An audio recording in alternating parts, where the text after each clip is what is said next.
Yes. Okay, great. So sorry. Yeah, we had a one-on-ones today with our players, and so it went.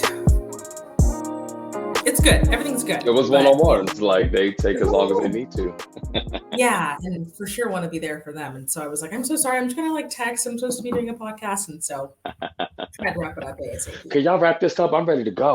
I know, but we have a lot of stuff going on with like culture that we're doing, and so we're trying to get like a lot of new things implemented with like how we treat each other and how we are as a team and all the stuff that we want to do. So it was important that we spent the proper time to chat about that. So yeah. Well, of course. I mean, the way you start is how y'all. I mean, not necessarily how you finish, but it is the groundwork for how you will finish. So For if y'all sure. got a bunch of mess going into the season, it's gonna be a mess at the end of the season. Right. So yeah, but we're good. Everything's good. So thanks for being patient. I appreciate you. I respect your time. So thanks so much for being patient. Oh no, you're good. I was sitting over here. Hopefully, hold on just a second. I'm gonna turn this AC off real Perfect. quick. Yeah. PRP. No worries. Yeah, listen, because it's a little it was like a wall unit, Yeah. and so it's nice because it's in the I guess the Florida room as they call it Okay. is it doesn't I mean it does the job, but it's just super loud. So Yeah. I'm not trying to hear all that while I'm trying to Uh, work my magic and do my thing and stuff. is it hot there? Where? We've been getting rain, so Ooh, I had to get myself together. I was like, wait, if in Fort Lauderdale, Minnesota? No, not at all, babe. It's actually the coldest it's been all year. yeah. Yes, but no, it's cute. Like Mhm. I would say the last week Mhm. has been comfortable. It's been like Okay. low 80s, Okay. but like no humidity, Nice. partly, mostly sunny. Yeah. But today, baby, absolutely not. I Oh, went outside and that humidity and that heat, Summer said, we here, babe. yeah. Spring is in a couple weeks. We We, here. we haven't even gotten spring yet, so we're still in like winter. So Mm, we are getting like super cold, rain, dark.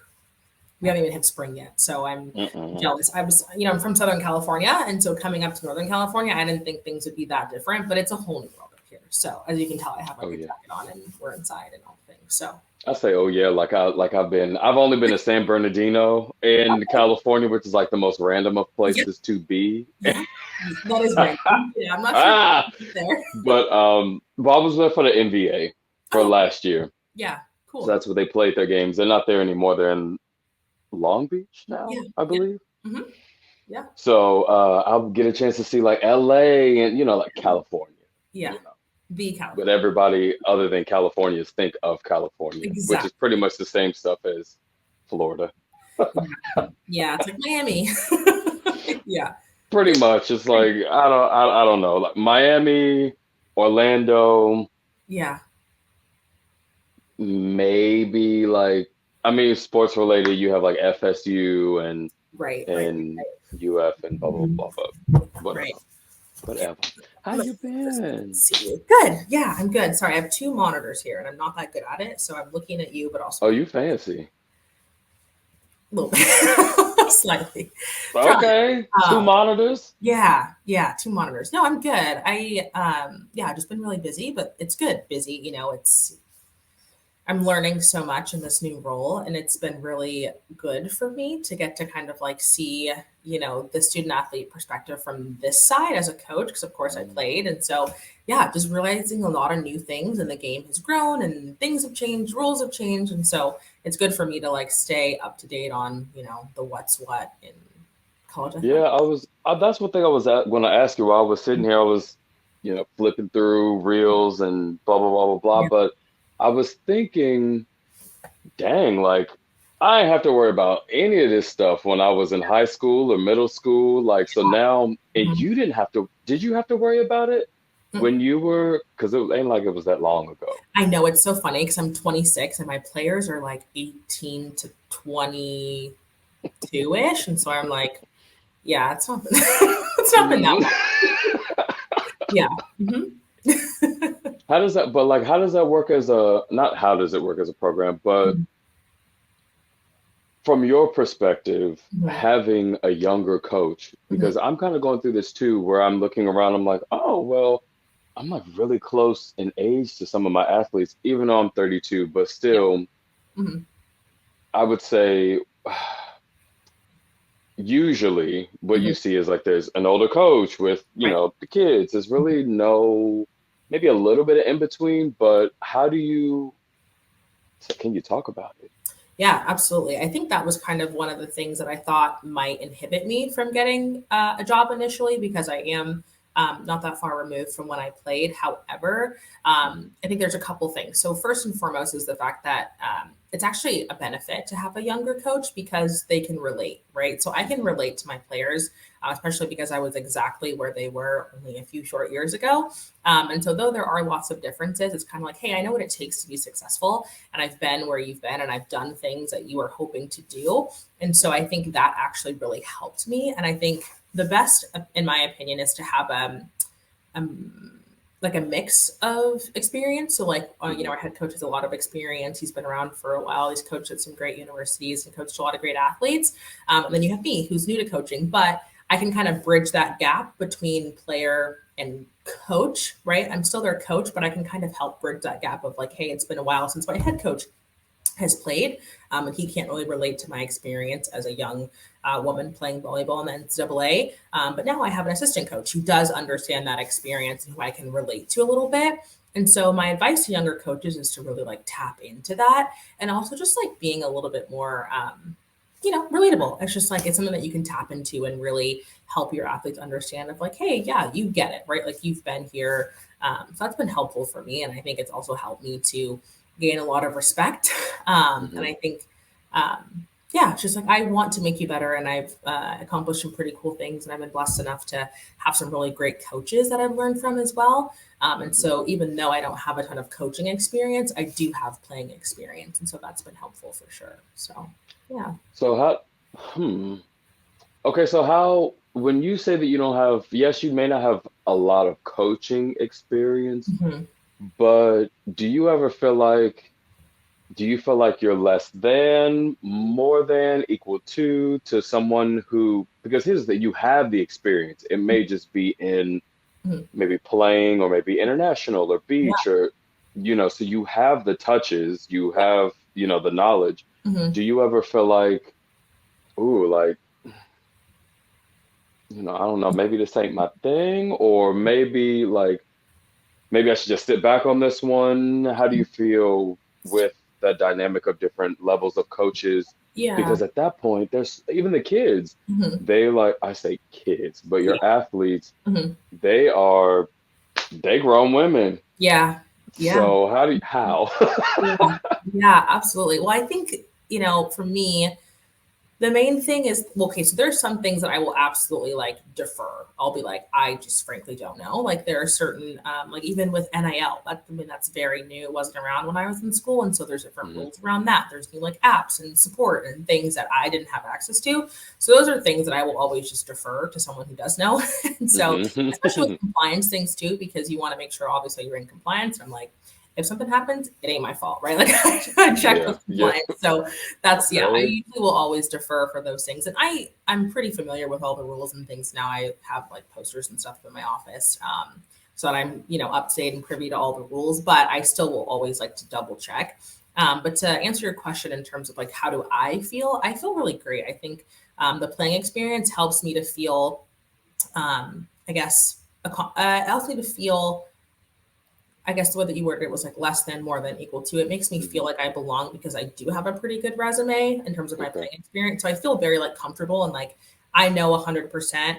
And I wouldn't have gotten into coaching if I didn't feel this way, but I feel 100%, 1,000% that I can help these athletes get better. So the volleyball side, I feel great. But yeah, it's some of those other things where I was coming into a new coach where I was like, yeah, I don't necessarily know the rules or like budgeting or compliance Mm. or NIL, all these new things that I have no experience on. That's where I felt a little bit less comfortable. But I think those are all things, fortunately, that can be learned. That's just me Mhm. taking the time to study and figure that out. Yeah. The main thing is like the volleyball, the culture, and that's the places where I feel like those are kind of my areas of excellence or culture, volleyball, running practices, planning practices. So that's kind of the hard part. So I feel very comfortable there. It's just so much like learning the compliance and rules and all that I had to learn coming in. Yeah, I listen, on the outside looking in, it always seems, and I know I'm guilty of this because I have no clue how any of this stuff works. So when I'll be talking to somebody, be like, "Yeah, you just show up and you practice, and then like you beat the brakes off the team, and then like you get your W and you go home and you, Yeah. like," Mm-hmm. and they're like, "Mm-mm, babe, Yeah. we wish it was that easy, but mm-mm." Yeah. It's a lot that goes into it. Yeah. Yeah. Listen, I was like, it can't be that hard. But I'm not that it's not that hard, but Mhm. again, on the outside looking in, Yeah. it seems very simple. But Yeah. like you said, like the NIL and just the social media aspect Yeah. of it, and even Recruiting. on Mhm. and the recruiting. Yeah. So how do you even recruit? I Yeah. don't. Do you have like a little pool of people? Is there like a yellow pages? You can be like, oh, okay, Yeah. I'm like, let's go see what she got. She down the street. Like, Yeah. how do you Yeah. go about recruiting? Yeah. So essentially, the great thing is that all of the club tournaments are very easy to find. So essentially, your Hmm. staff just splits up and you go to these different events.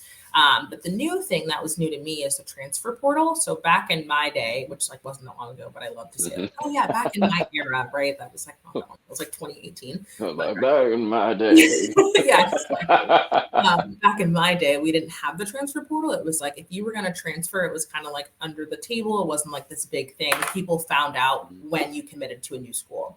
Whereas now there's a transfer portal. So athletes can go into that portal. They can, declare that they want to transfer. And so there's kind of this limbo of like that athlete can go back to their original institution or another one can pick them up. So there's rules with that. And so that's been a new tool that I'm like, okay, this is interesting. This is something that I'm not familiar with. Like I said, back in my day, if you transferred, and then everyone kind of found out when you committed somewhere else. So yeah, in terms of kind of how you recruit, that's definitely a new tool that you look at. And then going to club volleyball tournaments kind of around the country. And every school has like different strategies, but essentially you're going to find, the positions that you need and the years that you need. And there's ways that you can kind of, like if you like a player a lot, you can go to their club or you can, do a home visit, whatever it is. There's things that you can do with players that you've signed or, players that you're looking at. So there's a lot that goes into it. And every school, I think, has their different strategies. And there's a million and one ways to attack it, as long as you stay in compliance. That's the main thing. And yeah, I find myself doing that a lot where it's like, okay, like our head coach will say, I want you to do this. And I'm like, am I in compliance? Okay. Yeah. Don't be having me doing that crazy. I'm new to this, babe. Yeah. And he's always like, well, yeah, I wouldn't tell you to do something that wasn't in compliance. I'm like, I know. But Listen, you got to ask because some of these people out in this world. Yeah. And I trust him a ton. And I know he'd never like lead me astray. But like for myself, I'm always like, let me just make sure I'm in compliance because I don't want someone you don't ask. Or like, hey, you did this and it was wrong. And I'm like, oh, snap. And so, yeah, but it's good. Yeah. So, okay. So I am, whoever. Yeah. I am, you're probably wondering what you're talking about. I am whoever. Yeah. And I'm trying to, I'm thinking about coming to Cal. Mhm. And even though it says Christian, that's not your name. I know that's not your name. I looked at that. I was like, she'd have left out the Jones. Yeah. She'd have changed her first name. Yeah. I'm scared to say the last name. Yeah, it's took me a while too. So yeah, Crissy is my nickname, but my name is Christian. And then I actually made Jones. I took that from my last name and made it my middle name. So that way Crissy Jones is still my name because when I was getting married, I love my husband. He's my best friend in the whole world. But I was like, here's the thing. I want your last name, but I'm also not getting rid of mine. And then I was like, well, I can't just add to it because like my last name is already a mouthful, my new last name. So I was like, I'll just change it around. So yeah, Crissy Jones is still me. So okay. Yeah. I didn't know your literally everything I see has Crissy on it. So I really thought that you were named Crissy. Yeah, I don't think no one calls me Christian except for like my dad when I'm in trouble, and then Ooh. yeah, Christian. He's 6'8". Okay. Ooh. Yeah. So yeah. That's a daddy voice. Yeah, 6'8", large man. He's the sweetest guy, but when he's mad, yeah, it's I know I'm in trouble. If I hear that, I'm asleep. Then the walls reverberating and Christian. Oh yeah. Oh What? yeah. So, okay. So I am 16-year-old Maurice. Maurice, and I am trying to, go to Cal. Yeah. What are obviously you want to impress, Hmm. but you also want to stay as true to yourself as possible. Sure. So, as an athlete, what should I be looking like? What should be my focus when I'm going to these big tournaments? Because you never know who's watching, Right. but somebody is always watching now.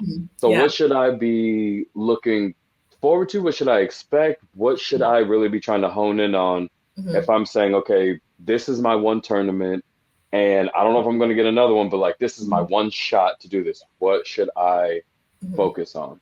Yeah, I think the first thing would be knowing that a lot of times it's not your only shot. Like college coaches are going to see you. Like if you don't play well in a game or a match, like coaches are going to keep kind of coming around.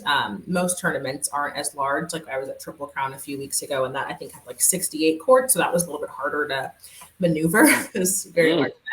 But I think recognizing that it's not your one shot. I know I used to get nervous when my whole team essentially got recruited and went somewhere. So we always have college coaches on our court, the top dogs, right? The Nebraskas, the Washingtons, the USCs, the da da da. Mhm. And it's easy to get kind of wrapped up in that. I'm like, oh, okay, SC's here. Oh, this school is here. I need to play really well. And that's natural, but kind of recognizing that, again, it's not your one shot. Like there's film that, we'll see. There's, other times that we'll get to see you. So not getting too wrapped up in that and kind of focusing on playing your game. But I think also recognizing that most schools, I would say, at least for myself, things that I look at would also be kind of your intangibles. So things that I look at are like, how do you talk to your teammates? How are you on the bench? Are you supportive? Like, are you yelling at your mom because she didn't bring you your water? Like, those are other things Ooh. to be aware of. And I know that like when I was getting recruited at Washington, those are things that they were like, yeah, we saw this in you. And it was beyond just my volleyball. And I love that they had recognized some of those things and like my character and my, cultural values in terms of like what kind of teammate I am, what kind of leader I am. And so schools are looking at that as well. And so I would just say to athletes to definitely worry about, your game and your volley and focus on that as opposed to like, oh, what school is watching me? Because they're going to see you, right? And if you're a good player, like they're going to come around more than once. Yeah. More likely than not. And I think just recognizing that there's a lot of opportunity out there. There's a lot of schools that you can go to. I don't know if you ever watched the show Last Chance U, but it's about I did. I love that On show. Netflix, right? Yeah, it's on Netflix. Yeah. So essentially I think there's like a stigma around certain schools, meaning like Hmm. you have to go D1.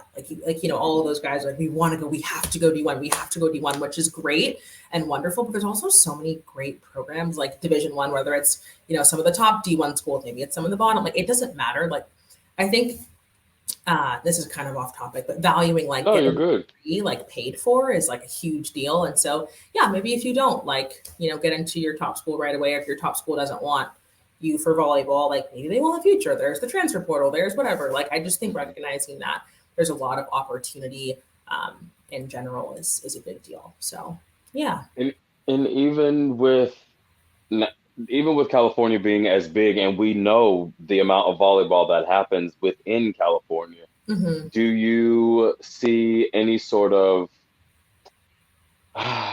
is there any trouble for the recruiter? Hmm. Because obviously you have athletes who, you've kind of had your eye on and that you want to start investing a little bit more time in to get them to buy into the culture.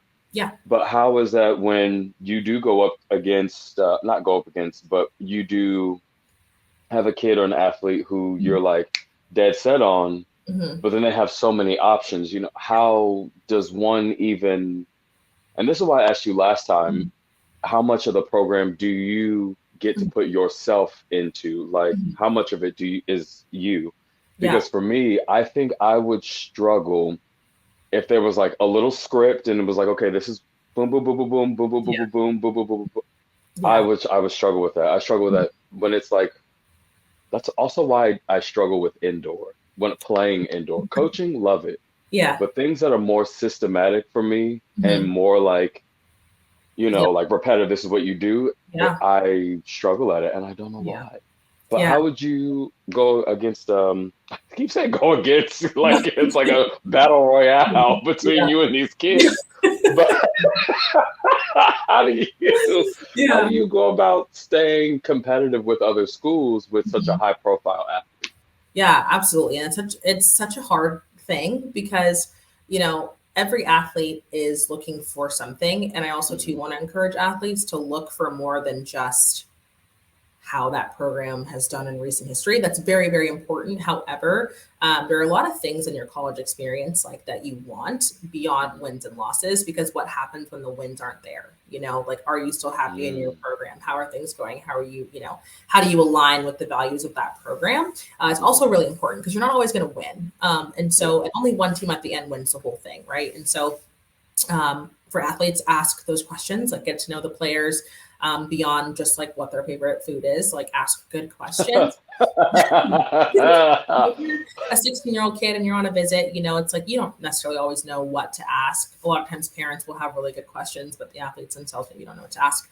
And so I would encourage athletes on their, in their search to definitely look for those things. But in terms of like how you stay competitive, it's really all about just like figuring out what that kid's interested in. It's hard because you can't really talk to them directly. So you sort of have to figure out like what their interests are. Like, are they a hometown kid? Like, if they're from Texas, do they want to stay in Texas? Like, are they open? And so you kind of learn as you get to know, the athletes you're interested in, kind of what they're looking for. And that kind of helps you to sort of go down your list of like, yeah, we might get this kid, like probably not going to get that kid. And so it kind of helps you to figure out, the ones who you have a real shot at and the ones who are looking at other programs. But it Yeah. definitely can be intimidating when there's a kid you really like and you go to their court and you see every other school. Oh my We all have the same idea here. Cool. Yeah, we're all here.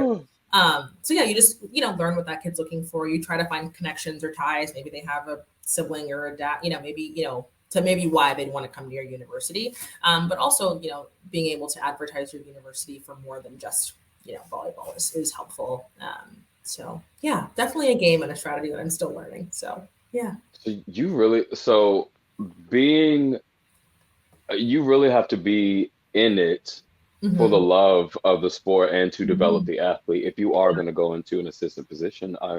Is what it sounds, because it sounds like there are more hurdles and obstacles for you to just like just to do your job. Like, but why are there so many obstacles? Yeah. I Well, don't get it.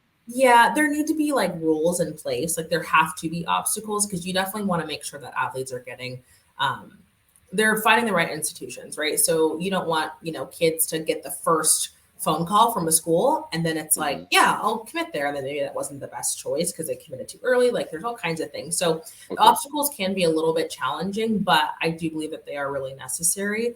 Um, so yeah, it can be a bit of a struggle at times, but at the end of the day, it's like you're looking for kids who are going to add to your roster and to your depth. And so Mhm. yeah, there's a lot of great talent out there, and so yeah, it's a little bit challenging. But again, I'm also still very new at this. But Yeah. yeah, learning That's a true. little. I'm asking you all these questions like you've been there for like 10 years, like you started the program. I'm like, Yeah, like how 10 years ago, how did you do it? yeah, yeah. Tell us. Yeah, it's growing. But I think too, my knowledge is interesting because like when I was getting recruited, it's so different than like now and like the Hmm. things that you advertise and da, da, da, like I'm just learning so many things about like yeah, people also want to know about like NIL and like your numbers and da, da, da, and I'm like I'm still learning what that is, and how our athletes are utilizing that. And I know that we have a lot of wonderful resources there Hmm. that we can talk to, but those are just like, yeah, brand new things to me. Like I would love to speak on those things from like my own experience, but Hmm. I don't have that experience. And Yeah. No, so, that makes sense. yeah, it's a lot of new stuff too. So, yeah.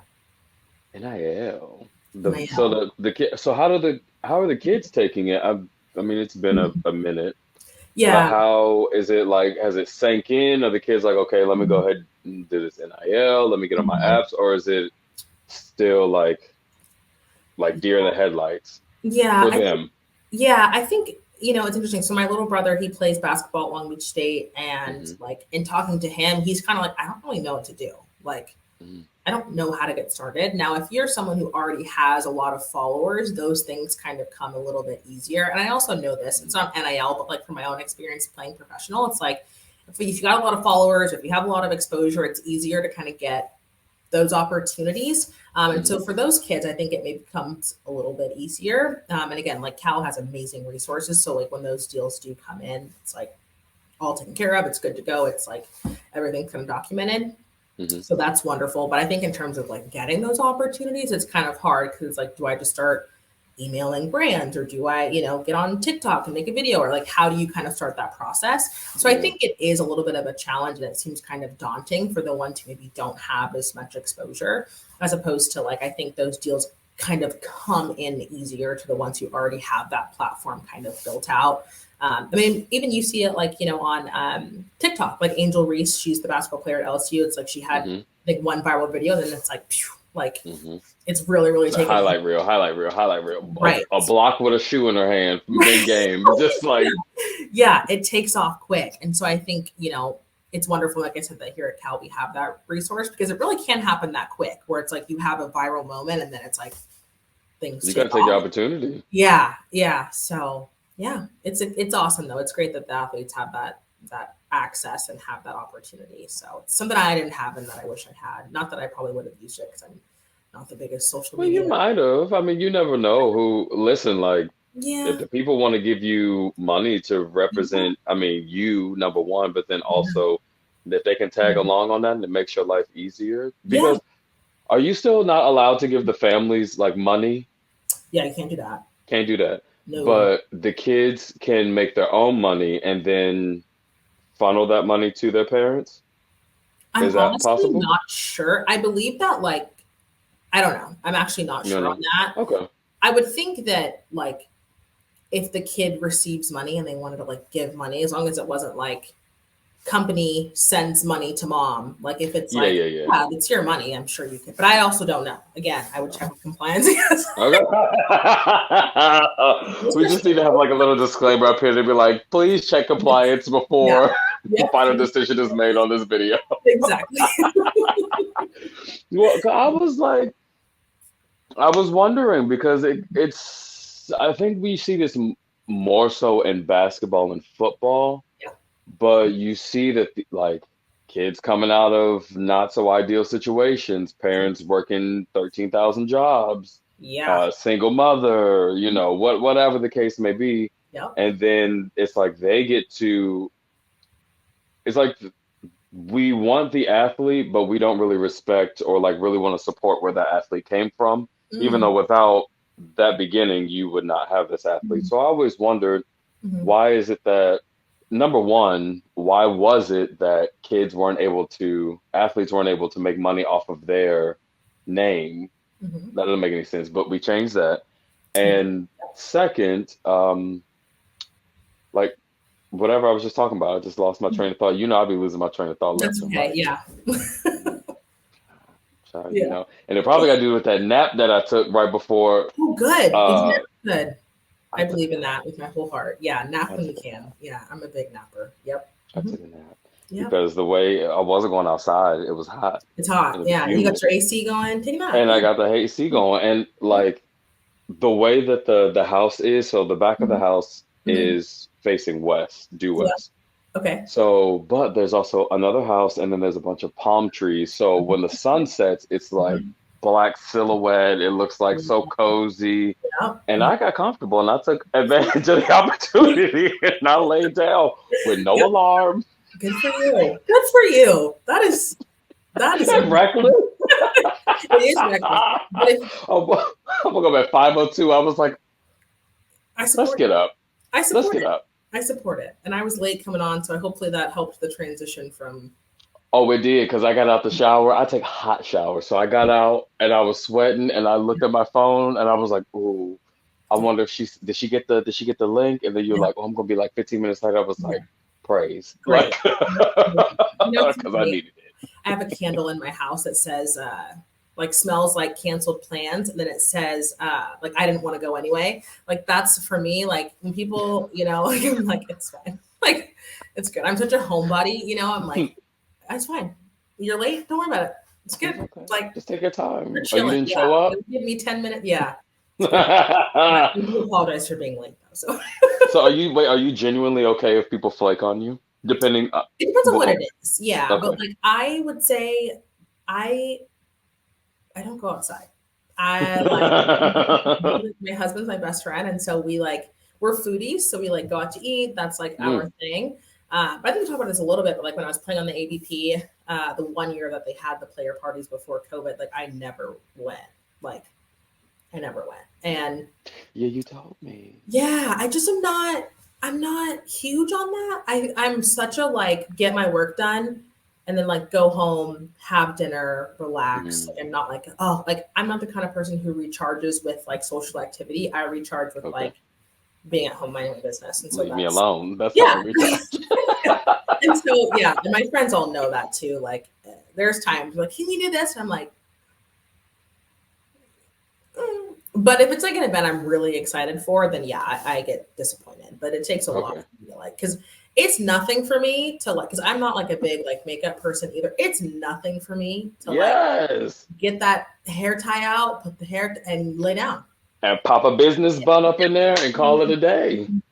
watch TV. It is nothing. Like I'm not pressed. Like it's okay. Mystic was like, yes, not press. It's okay. Listen, It's because good. there's a lot of foolishness going on in these streets. And if I could stay safe Yeah. and have fun in the house, Yes. that's where I'm at. I'm gonna do that. I'm like, Yeah. y'all just come over. Let's Yeah. cook. Right. Let's like, Let's. Yeah. like have a little game night or something. Yeah. Why Oh, not? love you, mate. Yeah. Yeah. Why not? So that's me. Yeah. Mm-mm. I wish I was more adventurous. I really do. Like it. I think there's opportunities that like could have been fun for me to do. Like my friends are like, "Oh, we went to Cabo," and I'm like, but like it looks, Wait, you you know, don't want to go to yeah, Cabo? yeah, and it looks fun. But I'm like, I'm at Even home. if you just went on vacation and you just like, you know what, I'm just gonna let this melanin toast for a little Yeah, bit. I'm just gonna yeah, let it just feel just a mhm, little simmer. yep, And then, I'm just gonna lounge and have a yeah. good time. Would you do that? Yes, I like that. Okay. But I'm not like I don't like to. I like to eat and I like to relax. Like those are kind of my things. When I'm going on vacation, I don't want to do too. I'll do like a zip line or like a boat trip. Like that stuff's good because it's like relaxing. But I don't Okay. like a lot of like, oh, we went on this like run. Or people who work out on vacation could never be me. Could, could not. Could never be me. Could never be. Absolutely not. I wish, but no. I just like I'm on vacation. Like I'm here to eat and And they relax. be them people. They be getting up. They be Yeah, butt crack of dawn talking about like, let's get it in. I'd be like, yeah, more power to you, babe. yeah. I'll be here. I'm happy. You like it. I love it. And I, I hope you look good. So yep, you keep on yeah. doing it. Each their Because own. it, Yep, yeah. yep. Look, I'm appreciating it with my eyes. So you keep Right, doing it. right. You can live your best life. Yeah, and I'll live mine at home. Period. That part. Yep, Done. yep. No discussion, Easy. babe. Yep, yep. No. So, okay. Wait, you talked about AVP. Yes. Now, for those who listen to Mhm. this, Yes. um, this is actually our second time Mhm. filming this Yes. because it's been like Tetris, Yes. right? Like we finally get that one line. It's like, okay, yes, but the piece is still falling. Yeah. But we finally set out some time. So that first episode was like almost 2 hours in, two Our and a half Yeah. hours. Yeah. We And it talked. was good. Yeah, it was But good. we figured, you know, Yeah. figured we Yeah. We dial it talked a down a lot. little bit. Yeah. Hmm. Yeah. There was so much to talk about. There Yes. was so much to talk about. And piggybacking, we're going to mix the two of what we've talked about so far. So Yep. we hit on recruiting, Yep. we hit on, taking your game to the next level, and Mhm. then also, AVP as well and sand. Mhm. So I guess now what we can do is we can talk about kind of geared into a representation sort of angle. Yeah. Because when you were on the AVP, Hmm. there are very few and far who look like us, specifically who look like you. Very Hmm. few Black women on the tour. Hmm. Um, like three, Yeah. Hmm. three. Yeah. Three. So how do you go into it? Coaching. We're gonna Mhm. stick to coaching.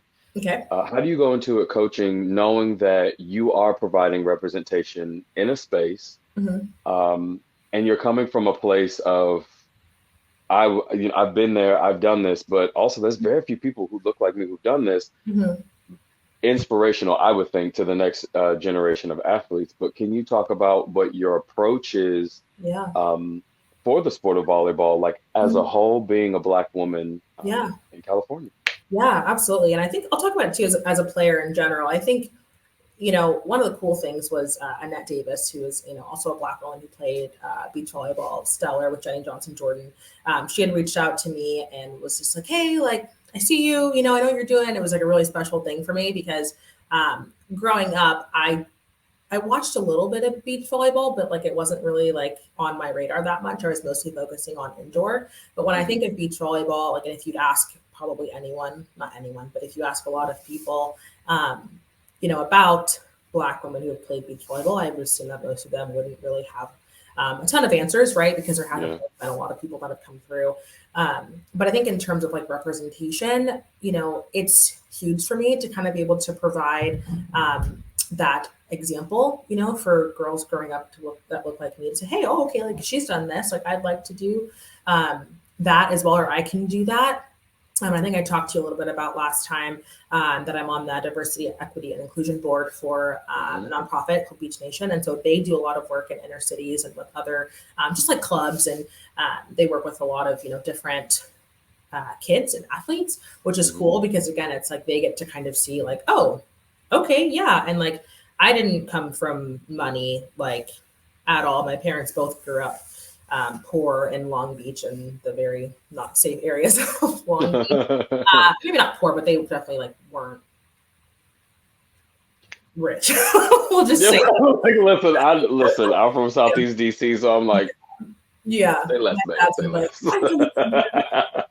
no, yeah, he actually makes jokes. He was like, yeah, well, I don't even think it was a joke to be quite honest, but he was like, yeah, I grew up eating like bread sandwiches and sugar sandwiches, which is Oh, pretty. and the syrup sandwiches, Yep, yep. So yeah. So anyway, struggle meals. yeah, struggle meals. So my parents Hmm. worked pretty hard to like provide definitely a better life than they had, which is like I'm really grateful for. And they use sports. They were basketball players. They use sports for that as well. But in terms of representation, yeah, it's wonderful to have like more people coming through. And so same thing. Yeah, for it's cool to be able to be an assistant coach and provide more. Be another woman of color who's coaching in this space, and it's awesome. Like at Washington, my alma mater, Leslie Gabriel, who's now the head coach, she's a woman of color as well. Arizona has a new head coach, who's also a woman of color, a Black woman. Hmm. And so it's awesome to see, more people who are who look like me or who just look a little bit different than like what things normally look like. It's cool to just have that extra representation, and I think it's wonderful to just have like a of mix of men, mix of women, mix of people of color. Like it's just wonderful Hmm. to have. The more variety I think we can have in representation in anything, I think is great. Especially when you start to build connections Hmm. with your players. It's awesome to be able to like talk to them about different experiences, and it can be like surface things like, oh, your hometown, right? Or it can be deeper things of like, hey, I've experienced this, and I would assume that maybe you've experienced this as well because Hmm. of your skin color or whatever it is. Yeah. And so it's wonderful to be able to kind of like have that um, representation for them. So yeah, it's cool. Yeah, I mean the representation. I didn't really think it was. I don't think I really put too much emphasis on it. Maybe Mhm. well, it really wasn't on my radar when Right. I first. That's not true. Crossing chords. I mean, that's what crossing chords does, but I Right. don't think. I think the magnitude of like when I started it, I didn't realize like the magnitude of which like we really need representation. Mhm. Like it's a little it can be frustrating, um but at the same time it is very there's a lot of opportunity and a lot of real estate to be great because of the lack of representation, if that makes any sense. Yeah. So we get a chance to we may not have had as much representation in the past, but obviously, focusing on the past doesn't do too good for the body or the mind. Right. So focusing on, okay, what can we do? Well, we have we got Crissy on. She's coaching indoor now at Cal. She's played overseas. She's played for Team USA. Mhm. She has played AVP. She's had some top finishes. Like, you've gone around, you've done what you were supposed to do.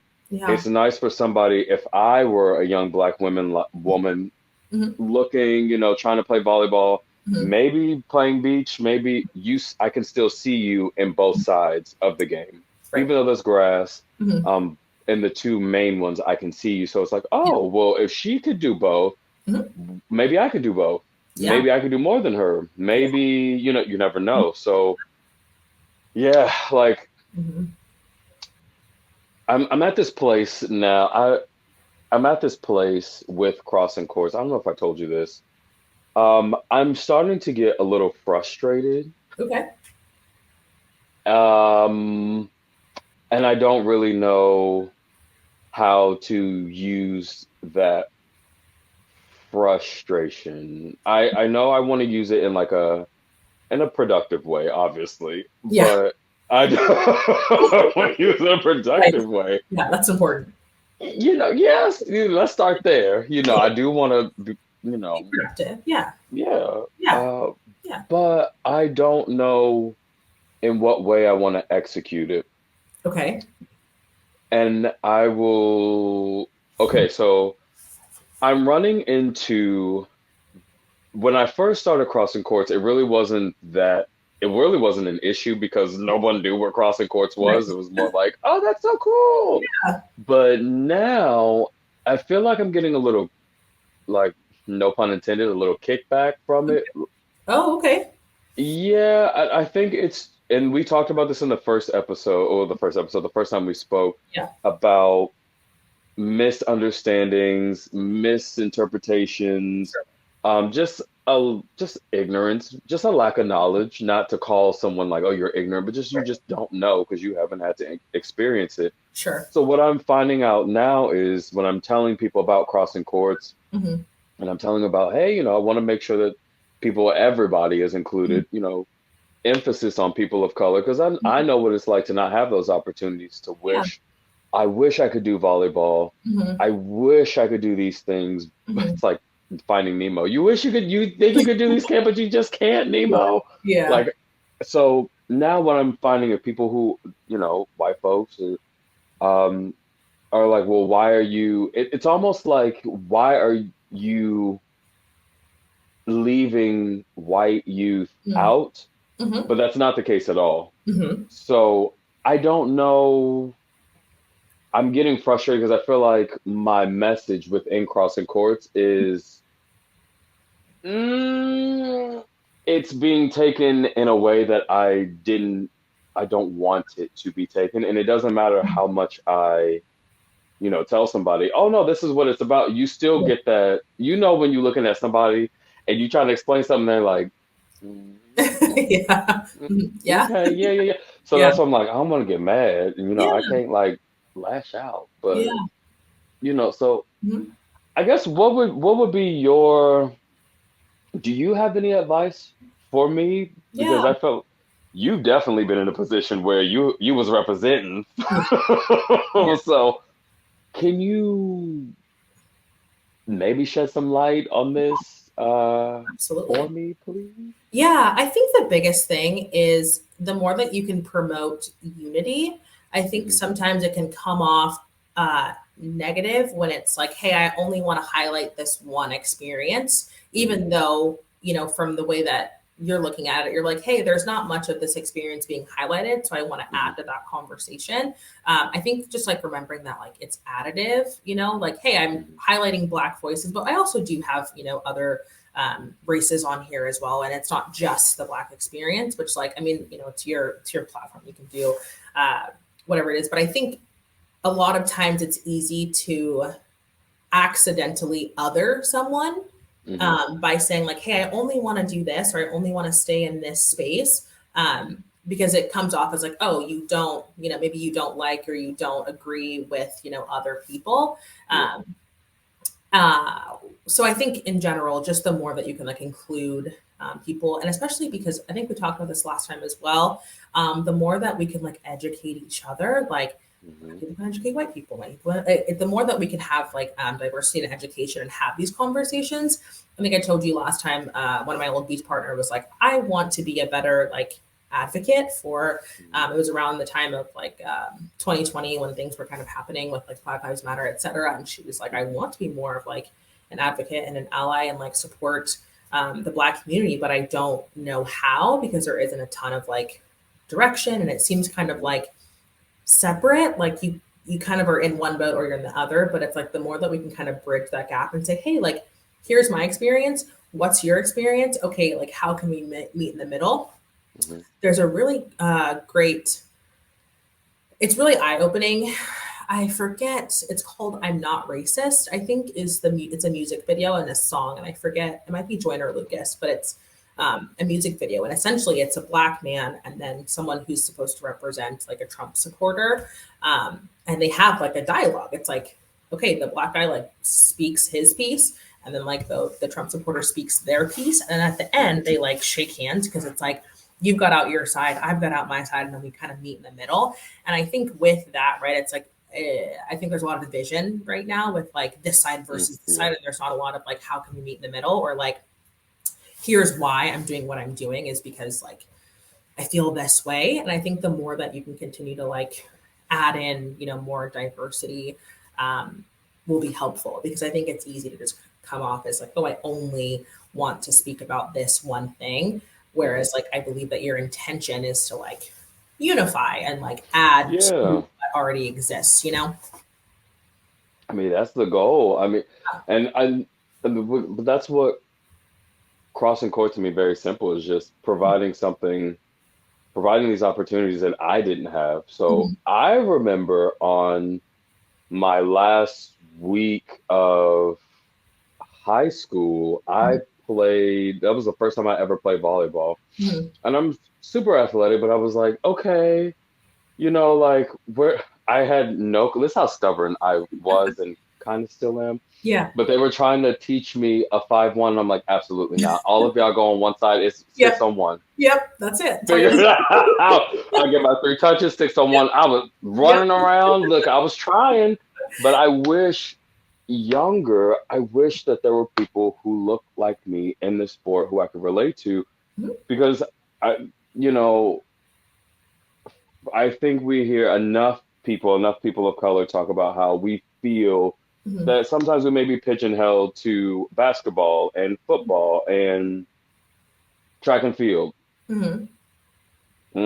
You know, and now we getting into volleyball. Now there's like some other little sports sprinkled, but for the most part, like that's like traditionally what we've been in. Yeah. And so to break out of that mold, to break out of that box, even for parents, is like, who plays volleyball? Ain't no Black boys playing volleyball. Where do you see that at? And so it's like, well, I mean, the opportunities are there now. Because of crossing courts and others as well. I'm not the only person creating opportunities in the world, but you know, it is all about just leaving the big blue much better than what you found it.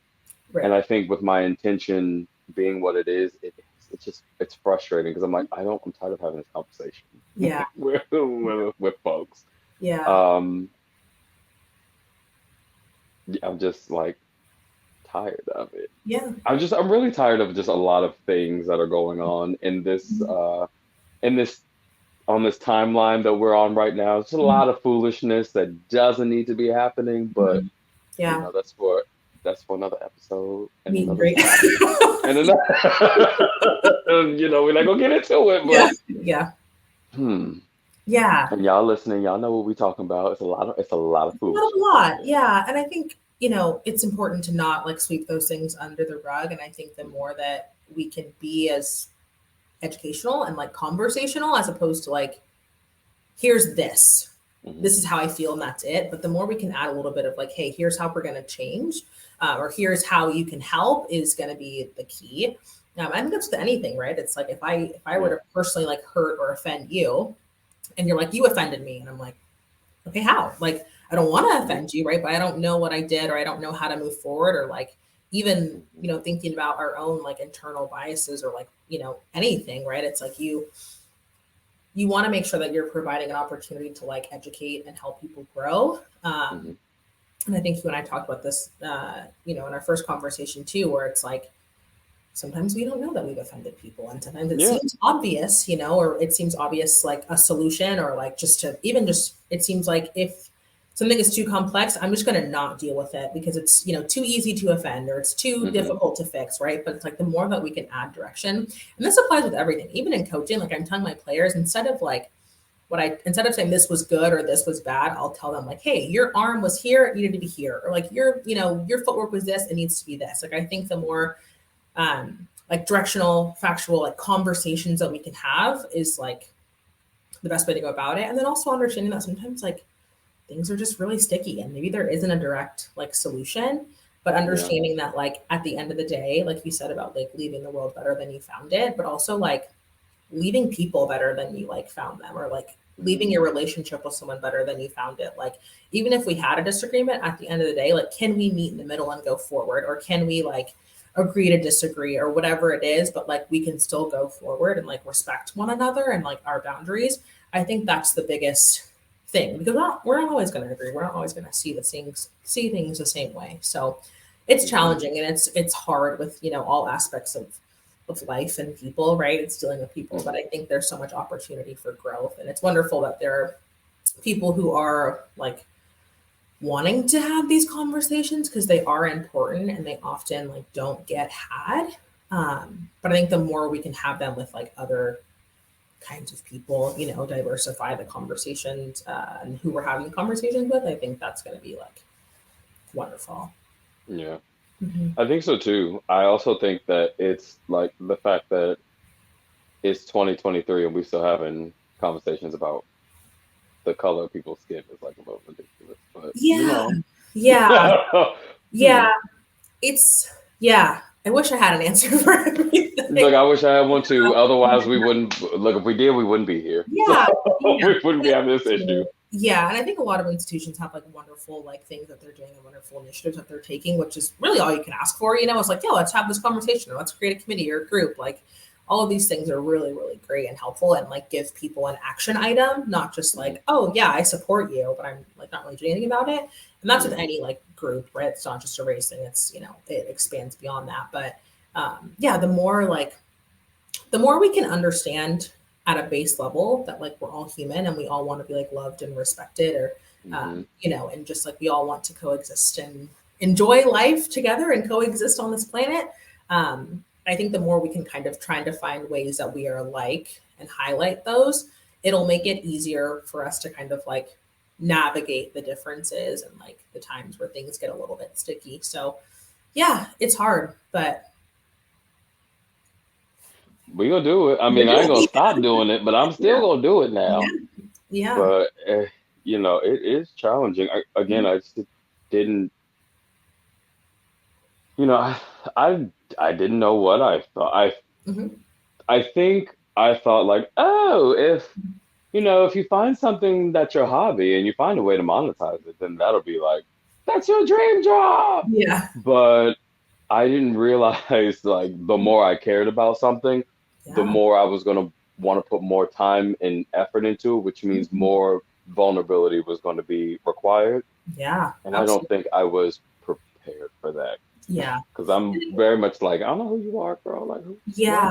And I think part of that too is like protecting your peace, protecting your space. Like you and I have talked about that. Like some conversations are like best had in like a setting that's like, I just need to vent, or I just need to talk about this, or because sometimes you do need to talk through things, right, with someone who understands your experience before you want to like present it to someone who maybe doesn't understand your experience.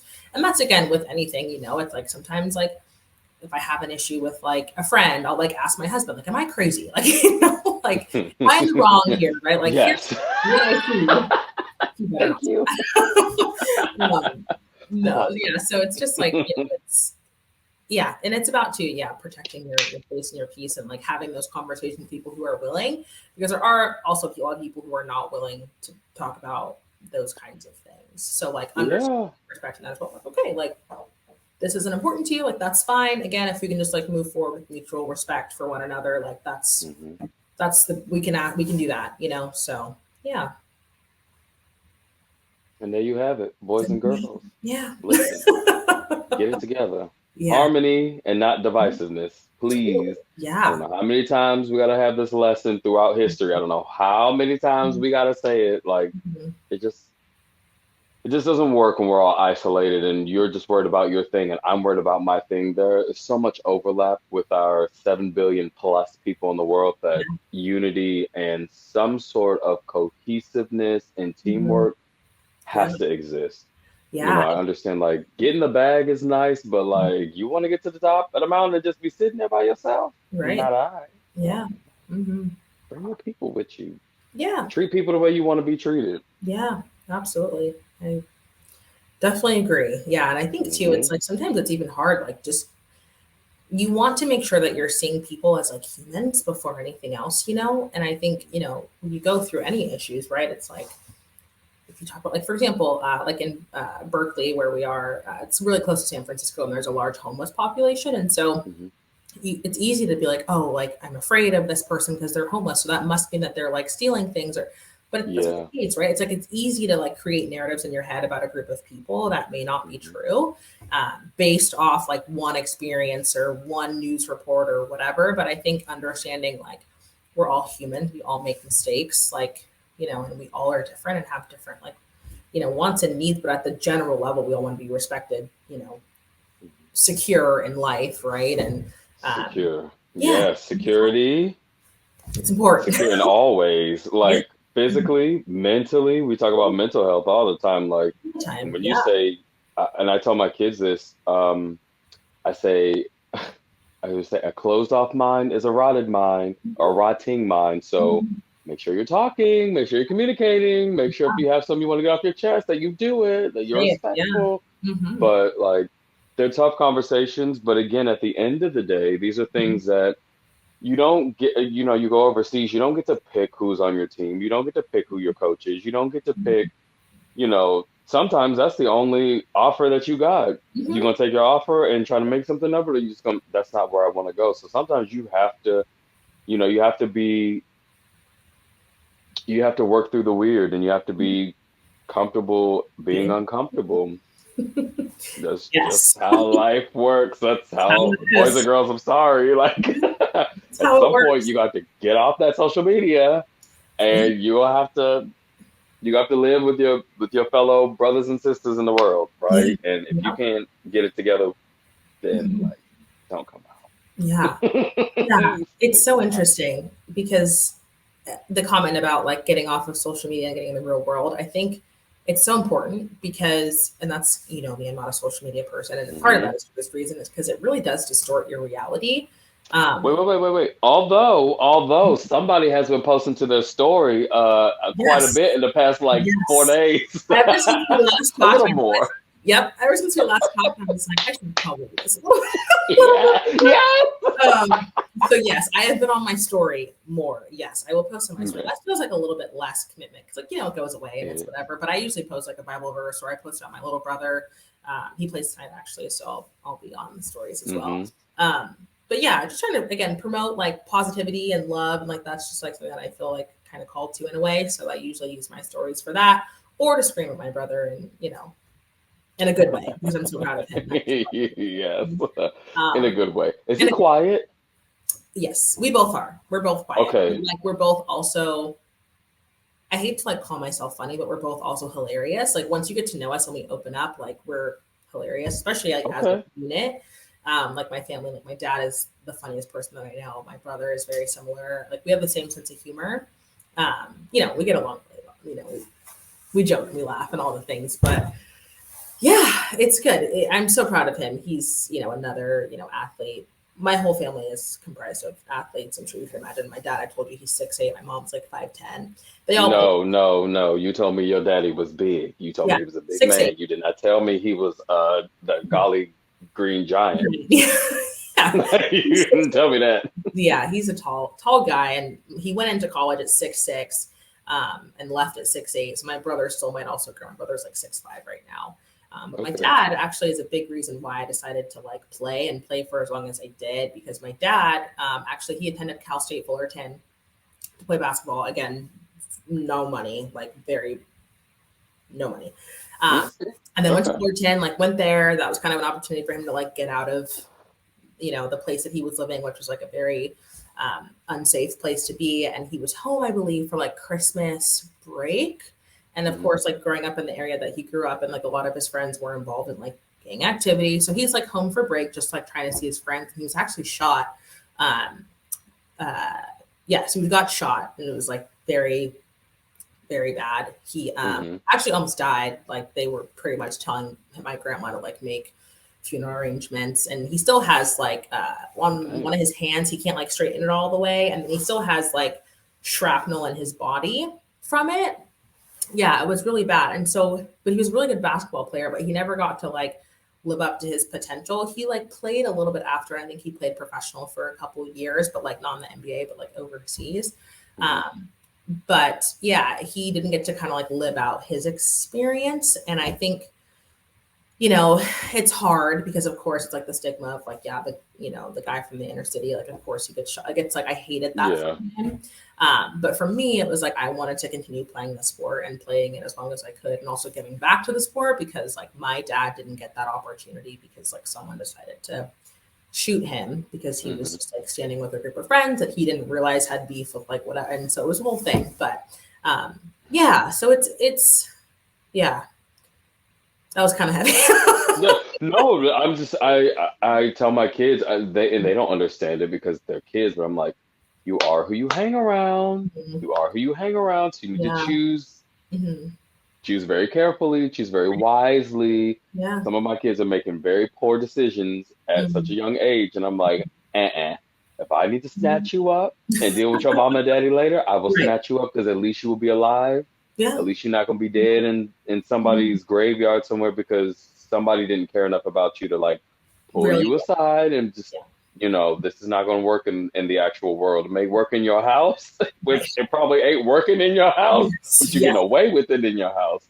But out here in the real world, there are consequences for your foolishness. So if I can nip them in the bud and you don't like me, that's cool. At least you're alive. Yeah. And it's not even a matter of like necessarily associating with people either. It's just like who you're around. Like my dad was not affiliated at all, just was like in the wrong place at the wrong time, like home for Christmas break, trying to see his friends and like standing outside, like Christmas break. Yeah. Like going back to school, like coming home, seeing my family was nowhere on the itinerary. It was like getting shot like anywhere. And not on the plan. Yeah. So yeah, it's important, you're who you hang out with. And that's not to say to be exclusive, right? Or to be exclusionary, but like understanding that like your actions have consequences, and that should be smart. That's what we say. Well, it ain't nothing wrong with being, you could be exclusive to a certain point, but just I don't know. Well, how would you phrase it? I would say to not like see yourself as like too good or like better than, because I think when you have people who choose to do things that are unorthodox or, perceived as wrong or just wrong, right? Like just wrong. Whatever. Just wrong. Yeah. I think it's easy to be like, oh, I'm better than that, or I'm too good for that. But like sometimes those people are just asking for help, or it's cry for help. And like you being that helping hand could be the difference, right? And like you providing like a safe friend group or like other opportunities. Like that was for my dad, like basketball was his outlet and his way to like stay out of that. But he still had a lot of friends who were involved in that, which like ultimately did like not go that well, but it also like did inspire some of those people who were in that activity to like divert and get into sports and other things. And so, there's kind of that balance of like, being able to recognize that, sometimes people just need help, or need that like positive influence in their life. So, yeah, baby girl, look, everybody need a little something. Yeah. Everybody need a little something different, but everybody needs a little something. Like, so 100%. You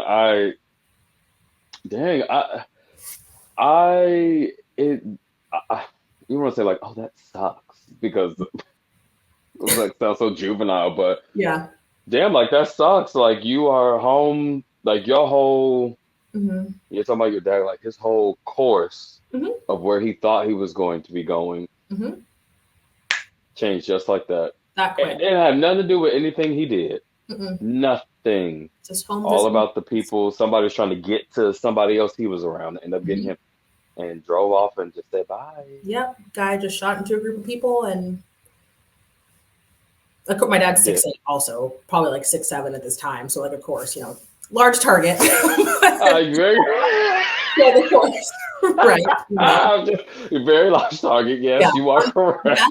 That's time to be 6'7" for sure. So yeah, Mm, no, he's such a smart and intelligent human, and he's instilled so many like amazing values in me and my brother of like hard work, discipline, like go to school, get your degree, like take advantage of all these opportunities that like he didn't have. Unfortunately, he's like alive and well today. Like he's functioning, and it's like he has no other like severe um, like effects from that. Like again, I told you his hand's like a little janky, and he's got like not huge janky. scars and like shrapnel, but like he's fine. He's like Mhm. fortunately, and it's a blessing. But yeah, he's definitely inspired. Pretty much everything that I've done is like my goal is like make my dad Mm. proud because he worked really Is your hard. dad your hero? He is, yeah. Well, That's yeah. Well, precious. Jesus is my hero, but then my dad is also. Yeah. Look, is he Yes. your hero? Yes, he is. Well, you know what? Actually, no. Yep. Jesus is my hero. Savior. Yes. Yes. My dad is on the list though of people who just inspire me. I mean, just coming back from that, and like I think about like my pro career and the opportunities that I had that I chose to like move on from, like that was taken from him. And I can't even imagine what that must have been like to have all these great plans. And especially too with like the NBA, like actual Mhm. like professional, like not that beach volleyball is not professional, but it's not the Mhm. same. It's not Oh, the it's same, like no, no, no, yeah, you can go make some real no. money and like change your whole life. Yeah, yeah. You go make generational money up in the NBA for Exactly. 82 games. Right, exactly. And so to like have those aspirations and that opportunity like taken, from you and Hmm. is hard. And so for him to still like he's not bitter about it. He's not like I mean, of course he wishes it were different, but like Yeah. he's taken those lessons and he's really just instilled some really cool things. And he's such a positive person as well. Like he has every reason to be like pissed and bitter and, Hmm. upset, but he's chosen not to be that way. And it's also just helps me to kind of keep things in perspective of like how blessed I am and how like fortunate I am to have the opportunities that I do. Hmm. Um, so yeah, my dad is for sure one of my heroes. So yeah. Oh. Who are your heroes? If you had to say like Mhm. who are your heroes? Yeah, we talked about Jesus. That's number Hmm. one. And then it Oh. would probably, yep, number one. And then there would probably be my dad and my husband. So my husband served in the Marine Corps, which, like, when we met, I kind of thought he was crazy. I was kind of, Why? yeah. Well, his big thing was he was someone who wanted to, like, go and fight. So I didn't know that there was, like, the military was this huge thing. I thought everybody, like, fought. I thought that was like a thing, like everybody fights. I didn't know that that was like a very small percentage. So he had explained that to me, and he was in the infantry. And so when he explained to me that like he grew up really privileged, like he grew up in Carlsbad, California, which is a very wealthy area. Like his parents have like an ocean view home, like Oh, and they worked okay. really hard for that. Like he's not like a nothing was like given to him or given to them Hmm. for that matter. But just to say, like he grew up, his parents worked really hard to provide an amazing life for him, and they're wonderful people. I love them so much. They're like literally my second parents.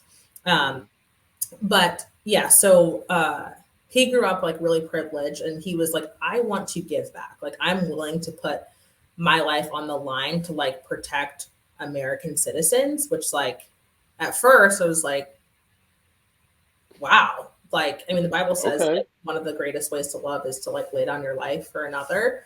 And it's like, it's one thing to lay down your life for someone that you like absolutely love, Hmm. but to be willing to lay down your life for someone who you will never know and will never know you is like a different type of like love. That's a love, yeah. It's yeah. And so for him, he was like, I've grown up and this country has like done so much for me. Like he grew up in this great life. His parents came from like very little and like made this beautiful life. And he was like, I feel like I need to give back in some way. Hmm. And so for him to do that, like totally my hero. Like just the things that he like went through in that. Fortunately, he never went to like combat. He did deploy, did do some like really scary stuff, but never had to like hurt anybody or like didn't get hurt in that way, which was really great. So yeah, he's also for sure one of my heroes. And then my little brother as well. I just look at him and I'm so proud of him, you know, like he's just such a cool person, and he's inspiring, and he is like really young, but he's really wise. And I respect that. Like he'll say stuff sometimes and I'm like, huh. I'm the older sibling, like Okay. yeah, I'm like, okay, Cool. yeah, you said that. Okay. I thought so too. Yeah. just like I was saying. Yeah. So yeah, so those are my heroes for sure. I think you know, and my parents in general, both my parents worked really hard to provide a great life for me. So like my mom is great too. So yeah. So it sounds like your family is like above Yeah. all. The family, yeah, all that. So yeah. Yeah. That's precious.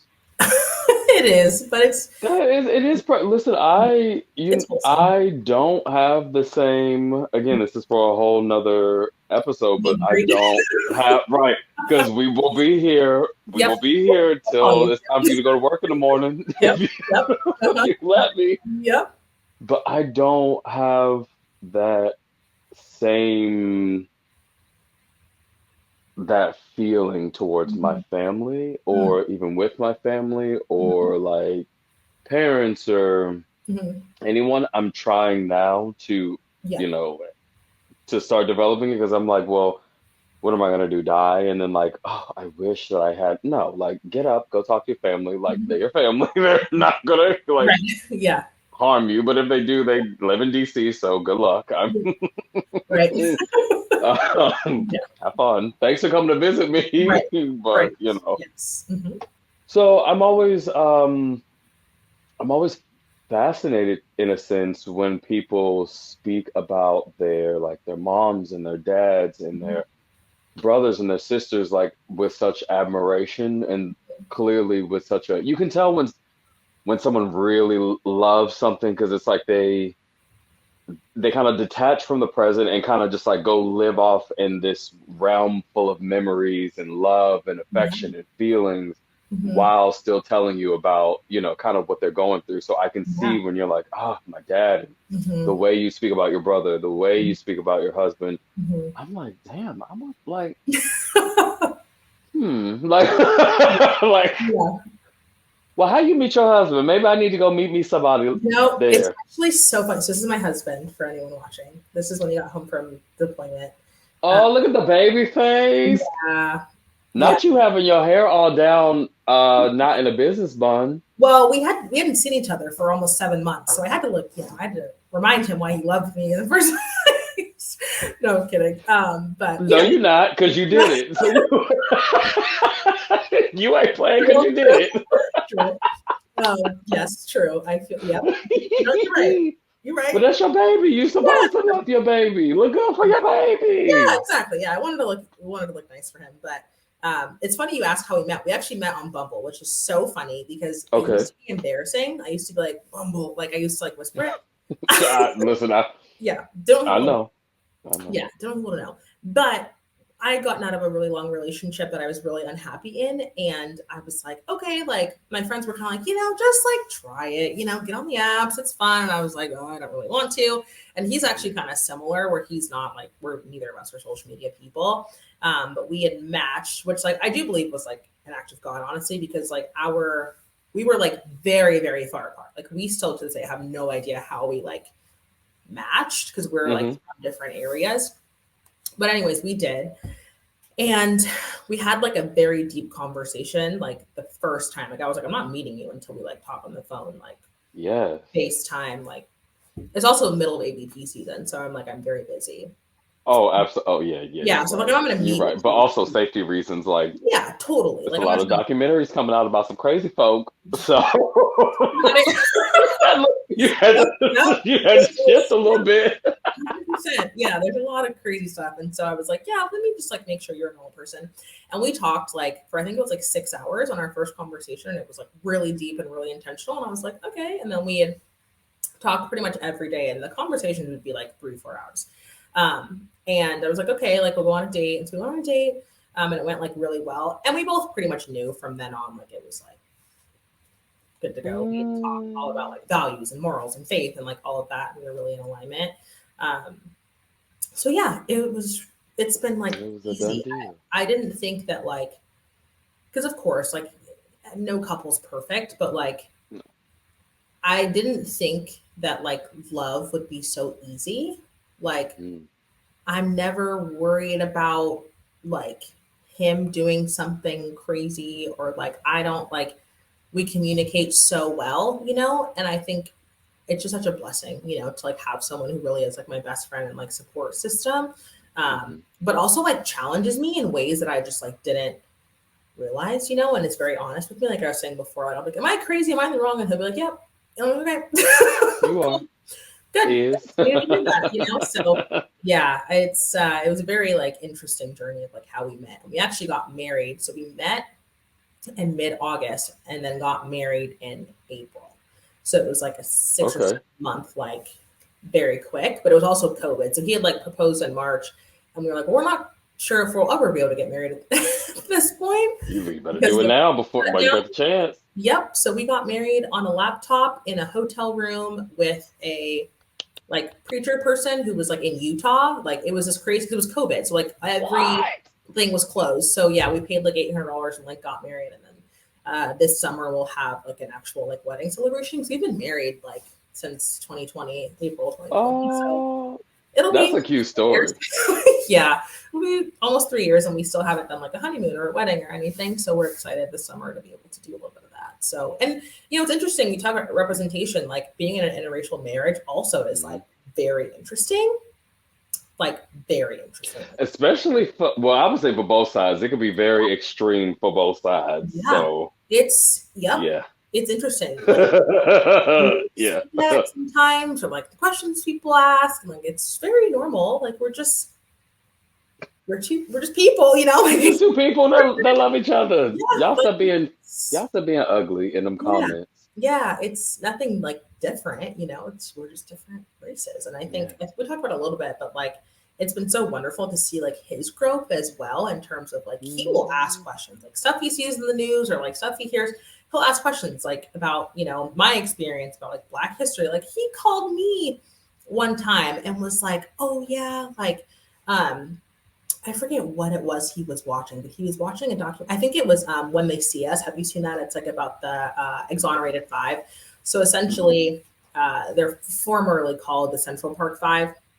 And they were accused of like this crime and went to jail for a crime that they didn't commit just because they're Black, essentially. And then they were exonerated years down the line. They'd already gone to jail. So anyway, he was watching this and like seeing all the like issues, right, with like the judicial system, racism, like all these things. And he like called me and was like mad.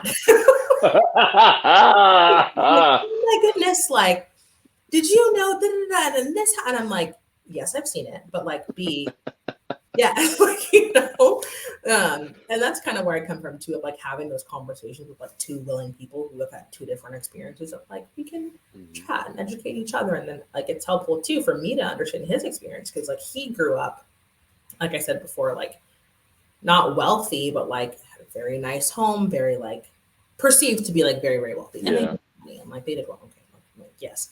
But that wasn't his. People see, because of that, people sometimes see him as like the spoiled kid from Carlsbad, but that's like not his experience. Like his parents were very much like, oh, you want to play a sport? Okay, well, you're gonna get one pair of shoes, and you don't get anything else for like this period of time, or like you will pay for your own phone. You will pay, like very much like that. And so yeah, understanding that like he has an experience that I want to like, so anyway. Yeah, it's interesting in that realm too, when you have people who are in different, or who are in a relationship that are different race, but I didn't think would be that hot of a topic, but sometimes it comes up. Listen, I mean, it's the communication for me, because let me say something. If you can't communicate with me, you have no place in my orbit. I don't care who you are.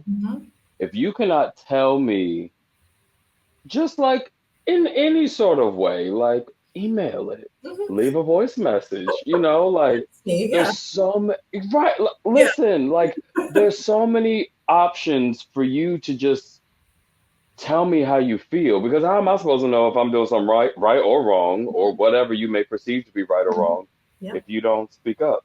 Mhm. Child, I can't even get past. I get to going on dates, and then people be talking about something. So, what do you do for work? I'm like, damn, like we 3 minutes in, and you asking for what do I do for? And I'm like, and then it kind of, I don't even want to tell that person, because I'm like, there's so much that goes into crossing chords that I will just be sitting here talking the entire time, as I always am. And Mhm. then I'll be like, well, what do you do? And they'll be like, oh, like it's not, it's not Mhm. nearly as exciting as yours. I'm like, why am I doing this? Like, what Yeah. am I on this date for? Like, are we just gonna compare like whose job is the most interesting? Okay, I guess. Yes. Or I Yeah. get the ones that like want to like Mhm. date exclusively, but Right. then like I'd be like, hey, good morning, and then they message back like the next day and be like, oh, hey, I just now saw this. I'm like, oh, Yeah. oh. This is not going well. Okay, okay. And then they'd be like, did I do something wrong? I'd be like, well, I guess you don't know if you did something wrong. Education. You keep doing it. Well, And I'm like, yeah. yo, your communication is. Yep. And then they're like, so I was like, your communication? You'd be like, well, I want to go slow. And I'm Mhm. like, you can go slow and still open your mouth and talk. You could do both, could be in the same space, babe. But, again, if you like it, I love it, and I just take it as well. And I dodged the bullet, I guess. Right. I don't know. I just think we need to do better. We need to do better. I'm trying to be political with it. We need to do better. I love, Yeah. I love what I do. Yeah. Yeah. We talked about a lot. We talked about all kinds of stuff. And I think the more that we get to know each other too, I get a better understanding of like you and your goals, and you understand me and my goals, and like Hmm. um yeah, we figure out how those things kind of intersect, and how we can get better. Yes, absolutely. We're Yeah. gonna we gonna get better. I mean, we are already better, but we're gonna get even better than what we are. Yep. And I don't know, it's just like volleyball is such a big sport Mhm. globally, but there's so much real estate. There's so much, but I think more so than like football or Mhm. basketball. Yeah. There's just so many things that we have not done as a sport, um, that I'm trying to do. I'm trying to Yeah. shake it up a little bit. Yeah. So we're gonna shake it up. Yep. We're gonna do it. We're gonna have you a part of the team. Yep. Mhm. And when I get out to Cali, sometime in July, I think Yeah. late July is when I was talking to you about it, because it's the Okay. event Yeah. late July. Yeah. Let me know, because Wanna- I either if you're in Long Beach, that's my literal hometown where I was born. So like wouldn't be a thing for me to fly down there. Also, if you're up here, great. So yeah, definitely let me know what Okay, you're up to, and we can figure something out. we'll figure it out. Well, I do want to go to San Francisco, Okay, cool. Yeah. just because I want to be grown. Yeah. But other than that, like, Yeah. I've I'm never, grown. I'm in these streets this year. I don't care. yeah, have fun, enjoy. Yeah, see the world, eat good food. That's why yeah, wherever I go, I see the world and eat and relax, like I said. So all And for it. eat, and the eating be the almost better than the. Then the relaxing, yeah, and everything else. Yep.